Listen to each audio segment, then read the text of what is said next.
to have you here. Before we get started tonight, I want to tell you about something that happened this weekend that you probably didn't see covered much anywhere else. And the reason you probably didn't see it covered is that it happened in 180 different places all at once, which makes it hard for national media to wrap their heads around. But local media everywhere covered it. And when the history of this moment gets written, all the footnotes are going to be to local newspaper archives and local TV news clips and activist social media posts, because what happened this weekend is a big deal, even if you haven't heard about it yet. This was Romulus, Michigan this weekend, out near the Detroit airport.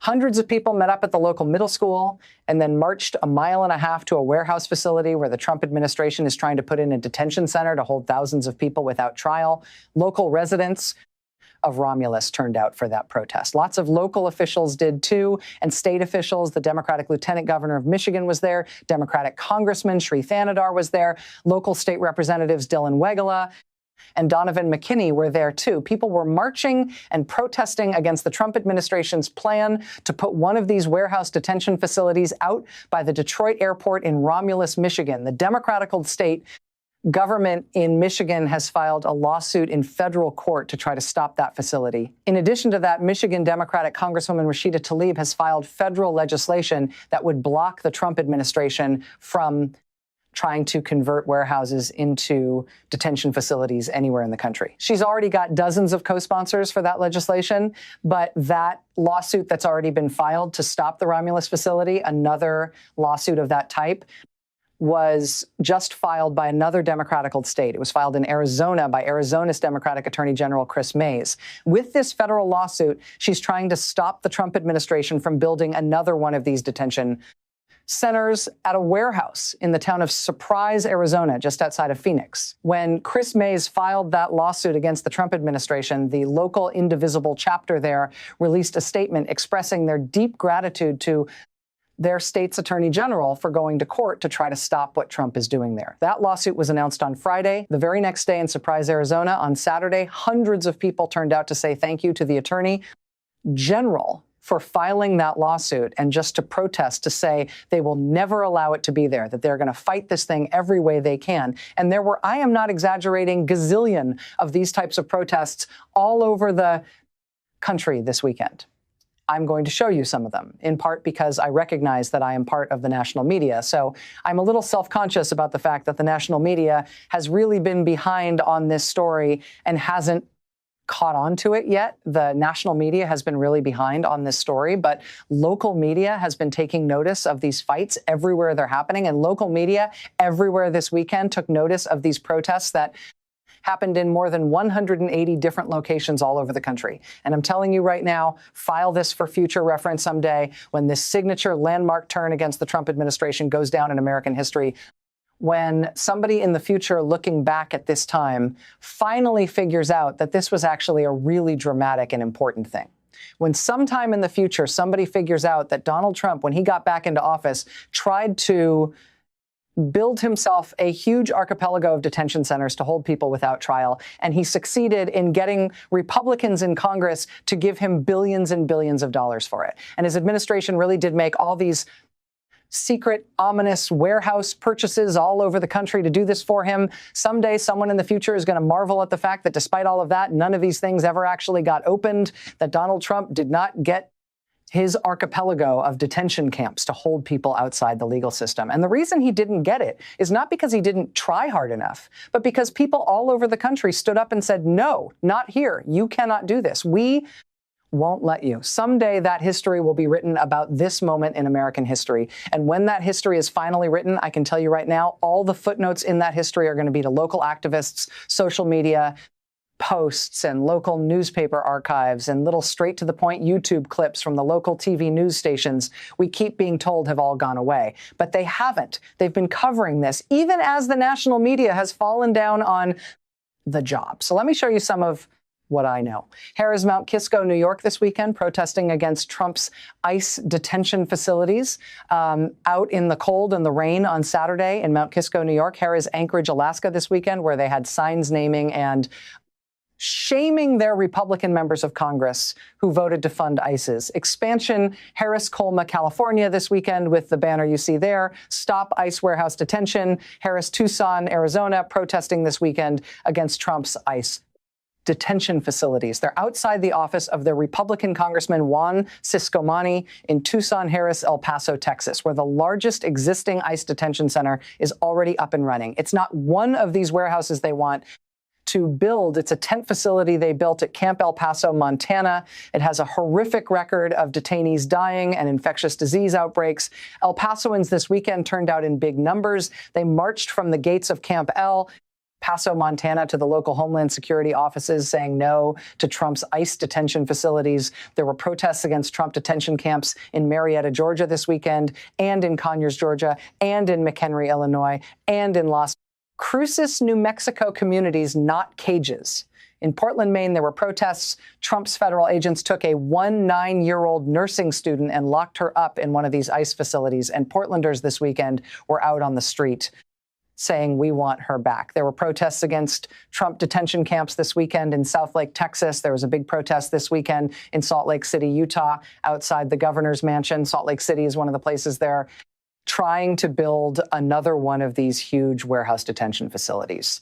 There was another really big one in San Antonio, Texas. In San Antonio, people rallied in front of the warehouse site itself, including local Catholic clergy and local elected officials. San Antonio has been pulling out all the stops locally to try to stop this thing that Trump's trying to do to them. Local news reports say that even though it's Texas, so they're not going to get any help from their state. Government city officials in San Antonio are not only passing resolutions trying to stop this thing within their own power, they're also currently taking legal advice on whether they too, as a city, can bring the kind of lawsuit that has been brought by the state of New Jersey, by the state of Michigan, by the state of Maryland. In Maryland, the lawsuit there again brought by the state. That lawsuit in Maryland has made landmark progress already. That lawsuit in Maryland against the detention center that Trump wants to stand up in Williamsport, Maryland, just outside Hagerstown, that was supposed to be the first one of these big warehouse facilities to open. But that lawsuit by the state of Maryland and the implacable opposition of the local people of Maryland has already forced a halt to the construction there. That was the first one they wanted opened, and the courts say they cannot continue construction on turning that into a detention facility. Today, I can show you this on the road to that site, the road to that facility just outside Hagerstown in Williamsport, Maryland. You see this billboard, ICE camp planned, 56 miles ahead off Hopewell Road, not in our community. Speak Out Now, that billboard in Maryland put up by Indivisible. We're told it may not be the last at these sites where Trump is trying to build these warehouse facilities into detention camps. In Hagerstown, Maryland this weekend, Dominic Gwynn, a veteran photojournalist, caught some shots of people protesting against the planned Trump detention facility there. They were protesting out in the rain. He noted that it was prom night for a local high school. He said some of the kids steered well clear of the protest when they realized what was going on. But he said some others, even in the rain, even in the cold, even in their tuxedos and prom dresses, some of the kids came over and joined in that protest in Hagerstown this weekend on D. Over the last few days, we saw a whole bunch of protests in the Northeast, specifically against Citizens Bank, which is based in the Northeast. Citizens Bank has hundreds of millions of dollars invested in companies that run these immigrant detention facilities for Trump. In a statement, Citizens Bank said in part that it does not comment on specific customer or client partnerships. They said, we regularly review our partnerships and evaluate clients against applicable laws, regulations, and our internal risk standards. That's how they've tried to deflect attention from this matter, but it has not succeeded. This was the scene at their shareholders meeting in Providence, Rhode Island, and all over these past few days, protests at Citizens Bank branches asking the bank to drop these investments from headquarters in Providence to Northampton, Massachusetts, to Great Neck, New York, to Saratoga, New York, to Wilmington, Delaware, to Plymouth, New Hampshire, to the Bronx in New York City, to Queensboro. G in this fight. Trump has not been able to open a single one of these warehouse detention facilities, despite setting aside $8 billion to try to do it. They have not yet been able to open a single one of these warehouse detention camps.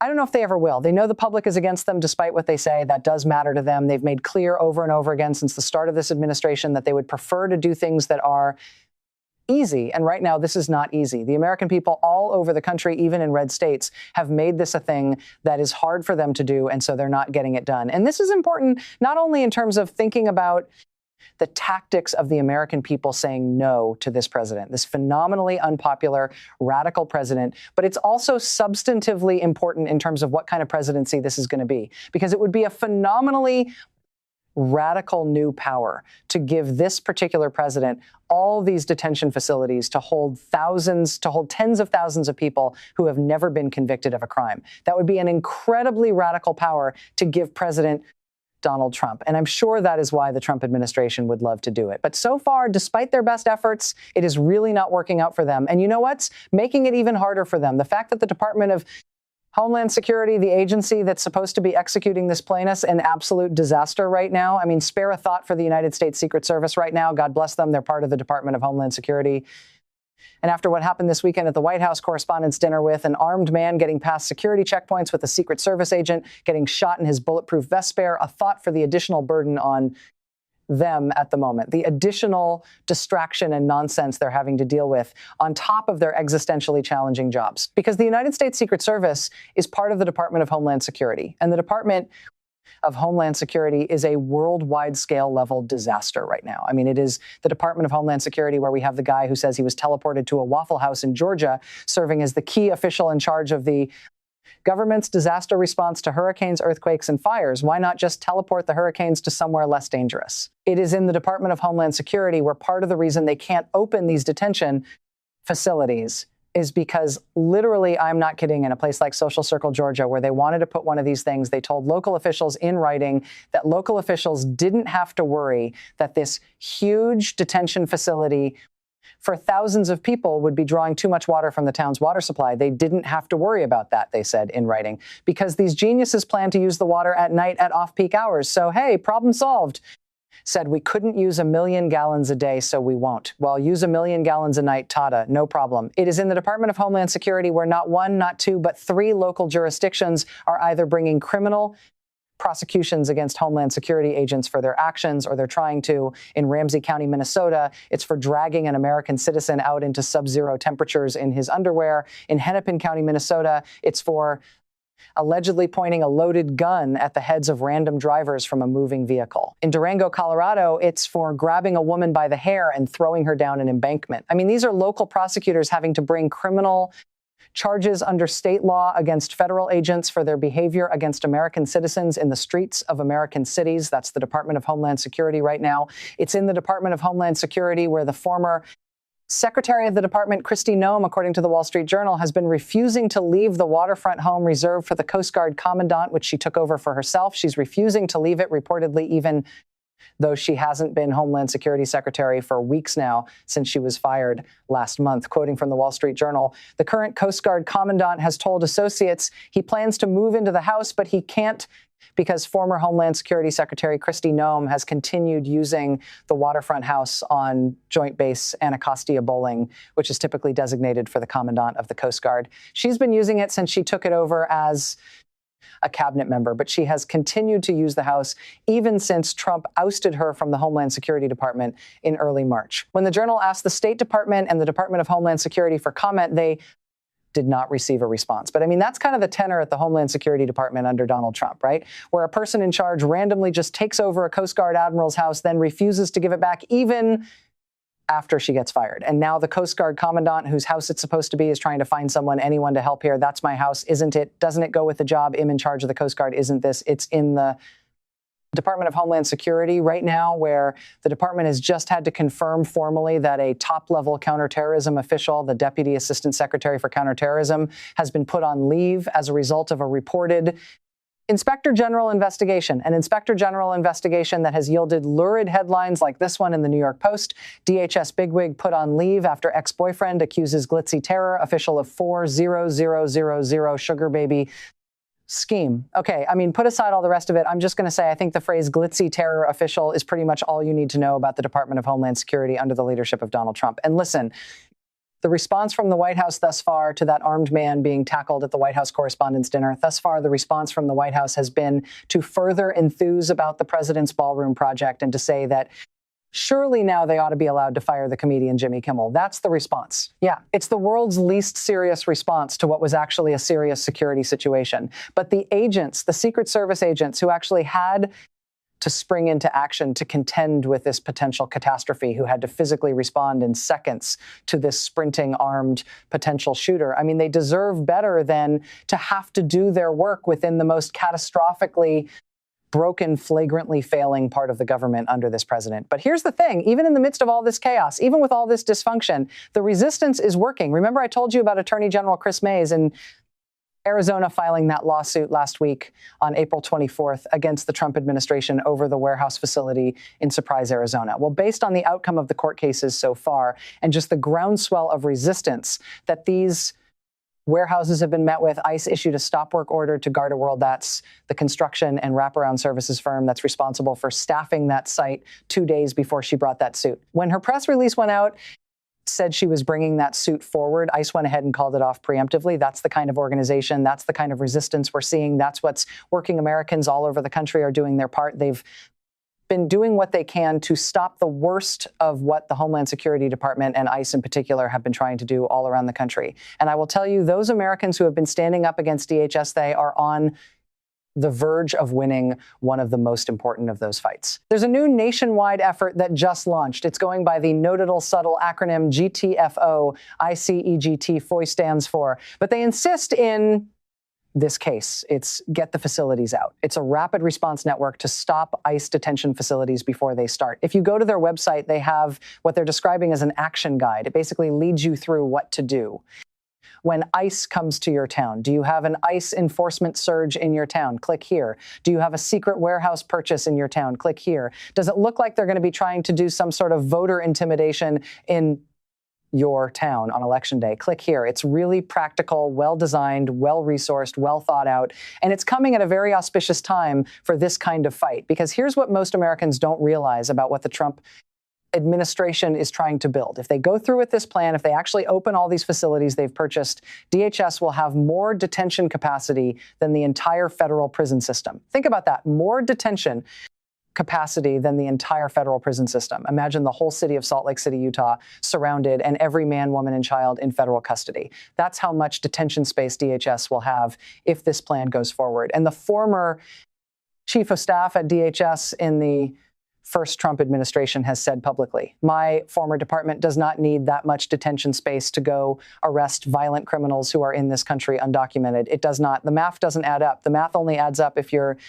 trying to build a police state. But here's what gives me hope. In the communities where it's been successful, that crowd mobilization, that outpouring of frustration is enough to get municipalities and real estate developers and government officials to take a beat.